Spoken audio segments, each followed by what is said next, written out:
and welcome to another evening of frank conversation here on Hard Copy, coming to you from our studios in Abuja. I'm Maokwe Ogun Yusuf. On the 11th of November this year, the electorate in 3 states, Kogi, Bayelsa, and Imo, will be going to the polls to elect a governor for another 4-year term. In 2 of the states, the incumbents will be seeking a second term, while in Kogi, it's a clean slate for all candidates to give it their best shot. As a result, not only have we seen veteran politicians come on board to present themselves to the people, we now also have relatively new faces who are trying to play their politics in a significantly different manner by maintaining their stance on the issues affecting the people. But how much impact can this have in a country whose politics and its calculations are still largely determined by ethnicity, religion, many times laced with a large dose of political violence? On Hard Copy tonight, I speak with the governorship candidate of the Action Alliance, Mr. Braimoh, and we'll discuss how he hopes his brand of politics will make a difference to the people of Kogi State. Mr. Braimoh, welcome to Hard Copy. Thank you for having me. Well, it's a few days to the polls. I do not know how you feel. Are you nervous? At all. Not at all? I'm not nervous at all. I am absolutely confident about this election that I am the next governor. So there's no nervousness whatsoever. Where does your confidence come from? It comes from the fact that we've gone around the entire state. We've been having conversations. We've been selling hope to people because our people have been ravaged by poverty across the state. You know, so a lot of families today in Kogi, they beg before they eat. And all that they're hearing everywhere is the politics of ethnicity, the Gala agenda, the Igbira agenda, the Kogi West agenda, the Christian agenda, the Muslim agenda, all sorts of different agenda. However, we talk about the largest constituency, the constituency of the poor people, and giving them the hope because we have an assignment to be able to create wealth for these people. Well, I've listened to a number of your interviews, and you have been marketing very strongly. You say that your own position is a shift from poverty to prosperity. Correct. And some people will say, well, this message, much as it might, might sound very lofty and very noble, will need to be funded. It will need to be pushed. And people who are poor are people who are vulnerable. And so all these other I don't want to use the word shenanigans now, but all these other factors will also come to play. The issue of money, the issue of ethnicity. These are things that actually do matter many times when people are unable to focus on the issues as a result of poverty of different kinds. So how would you say that your message is resonating with the people of Kogi State? It is resonating because, first, hunger, poverty does not know tribe. When you're hungry, it doesn't mean because you're from this part of the state, hunger will not affect you or poverty will not affect you. So poverty affects everybody in the state. Even those there's nobody any money in Kogi State today that the number of requests they get on a daily basis, it's not more than what they can bear. You can barely attend to 20% of the requests you get on a daily basis. Genuine requests, hospital bills, food to eat. Basic. And these requests are genuine. So those that are earning are burdened. So don't you think that they will be loyal to those who can meet their needs ahead of these polls? That is the point right now. Loyal to those who can meet their needs. Who are those that are able to meet their needs? They've been abandoned for a very long time, for the last 4 years. And then you're coming to me today with 2 tins of rice. That's barely enough for a meal. You know, that is exploiting the poverty in the land.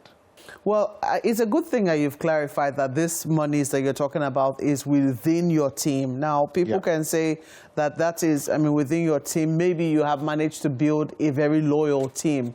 But with the people, with the populace of Kogi State, and this is not to, you know, deride or to denigrate the people of Kogi State, we've since seen that even in our general elections, vote buying is a thing.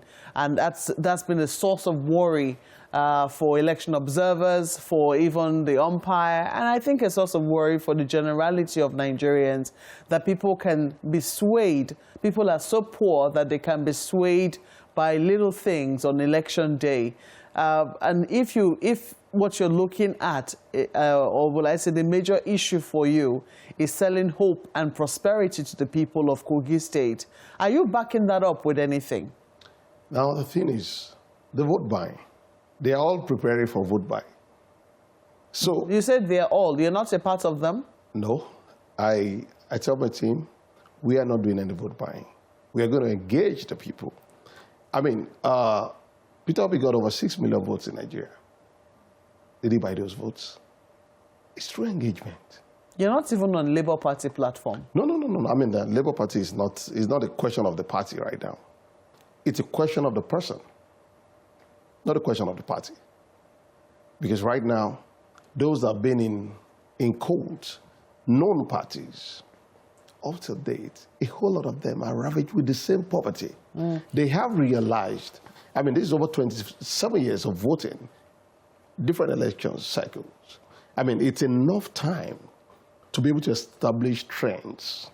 Okay. Isn't it? Well, you just said, you know, former Governor Peter Obi got 6 million votes in the last election. Some people are also going to tell you that at least he's been a governor before.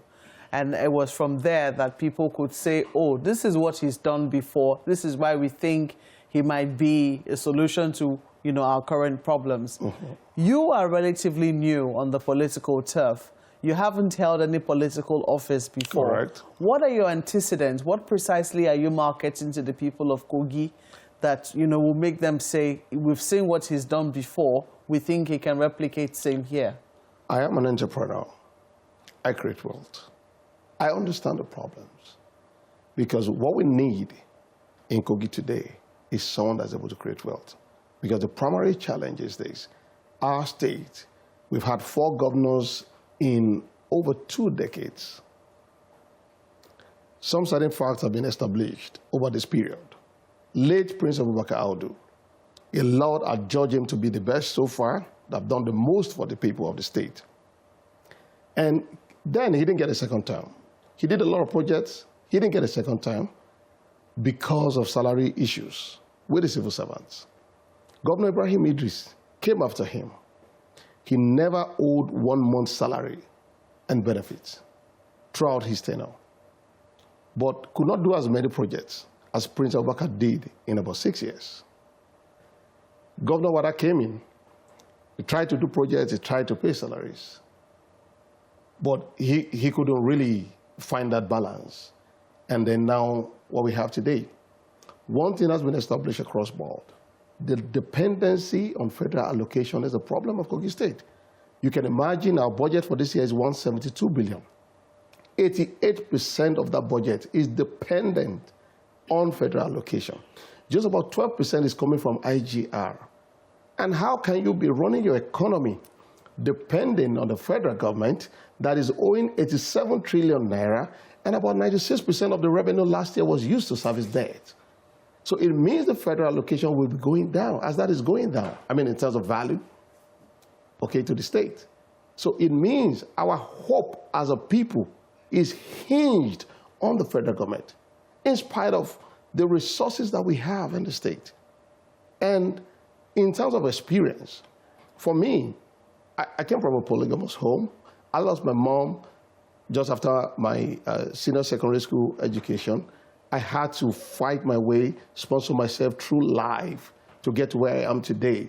So I've been able to create wealth from nothing. So that's my antecedent. That's what I've been able to do for myself. And what we need in Kogi today is who will be able to take the state. We are one of the poorest states The whole idea is this. We have to look at the government as a business in itself. Because wealth creation, that is the goal. Our set objectives will be make money, save money, and then grow the economy. That is to say that our objectives must be, we must be able to answer all those questions. Our actions or inactions, will it help us to make money? Will it help us to save money? Will it help us to grow our economy? Through what vehicles do you intend to do that? Do you intend to set up state government vehicles to be able to explore these minerals, or do you want to get the private sector in those particular areas? Strategic private sector partnership. Because understanding that is key. Strategic private sector partnership, that is, we help our people to access licenses, bring in technical partners for them, and then issue them the necessary guarantees that will help them to access funding for exploration and exploitation. It's as simple as that. So that way, I've not parted with money. What I've done is this, to use the government platform to help our people to start making money. So, because we need to create products that we can take out of our state for money to come into our economy. We need to create services that we can exchange for money. We must have some sort of exchanges. Now, in doing this, government cannot make money if the people are not making money. So what we intend to use the government platform to do is to help our people to start making money, because we must have an exchange. The only money we are earning, there's no exchange. That is getting to federal allocation. It's not an exchange. Yeah, some people will say that, you know, it was an area where at least there seems to have been some progress. It's in the area of agriculture. We saw this current administration try and do something in the area of cassava and maybe even the fish industry in Kogi State. You're a confluent state, and you know that should be something that ought to have been maybe a major foreign exchange earner. You can tell us, but it doesn't seem to have had the desired impact in the state. Some people will say there are different reasons for that. Some will say as a result of insecurity, which is not unique to Kogi State. Precisely what are you hoping to do differently in agriculture? Okay. Under agriculture, our target is to actually meet our food sufficiency, and by introducing the regenerative agriculture. We will require in our state, in terms of food, to farm on about 86,000 hectares at annual about 37 tons per hectare per annum. We'll be able to meet our food sufficiency in the state. Regenerative agriculture? Regenerative agriculture is a mixed cropping system that allows farmers to be able to farm throughout the year, no fertilizer needed, no chemical needed. Today, that is happening. 1 hectare will be able to take a household out of poverty in 24 to 36 months. It's happening already in Nigeria. There's a regenerative farm in Kwali here. Part of Adamawa is benefiting from this, from MasterCard Foundation, part of Kaduna, and part of Nasarawa State. You know, they're targeting 72,000 farmers to take them out of poverty in 24 to 36 months. Right. So we intend to introduce these to our system. You cannot have an effective agricultural policy without putting an effective and efficient land administration policy in place. Because you have to be able to help the people to create assets. Now, we intend to give 1 hectare per farmer. Issue them C of O. When you give C of O, what are you doing? You are creating instrument for funding. You see, the anchor borrowers program of the CBN failed largely because most of these farmers do not have collateral. So you don't run a policy in isolation. That's why we're saying that development occurs development does not happen by happenstance, but it occurs by the deliberate, intentional, and coordinated actions of a visionary leader. Okay, so let me take you up on this issue of politics. People have said the current governor of the state is from Kogi Central.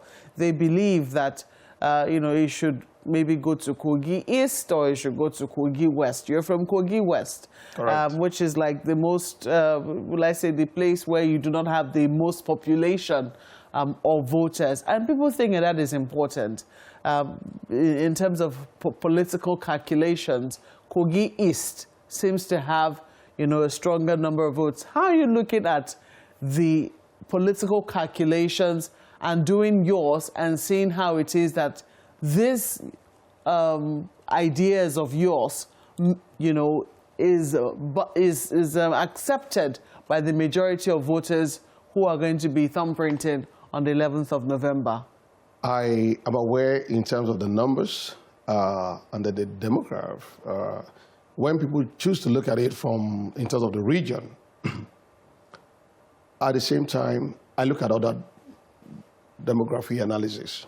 One, students and youth constitute about 40% of the registered voters. And you have the artisans, a whole lot of, entrepreneurs. And we have all of these people across the region. So I've been saying from day one that my focus is this. I represent that demography of the poor people. So in terms of poverty, it's not a function of where you're from or where you're not from anymore, because even the current governor, if you go to his word, where he's from, people are poor there. The fact that you have a governor in your backyard does not take you out of poverty. Because what has been happening before now is people tend to think if I have the governor from my area, it will help to give me more money. But, over 27 years is enough time to establish those trends. You can imagine in the East Senatorial District, they've been there for about 19 years as governor. Yet, so many of the roads, the entire Basa local government, there's no 500-meter road that is good. No 500-meter road. Well, some people will say that's why precisely you're being naive about, what the situation is. Because when you look at even the general elections that happened in February, part of the sentiment that fueled the outcome of the general elections was whether it was the turn of the North or the turn of the South. So if you say that, it hasn't really made a difference, some people will say it's not exactly about whether it makes a difference, it's about the politics of inclusion. How are you, going to navigate that?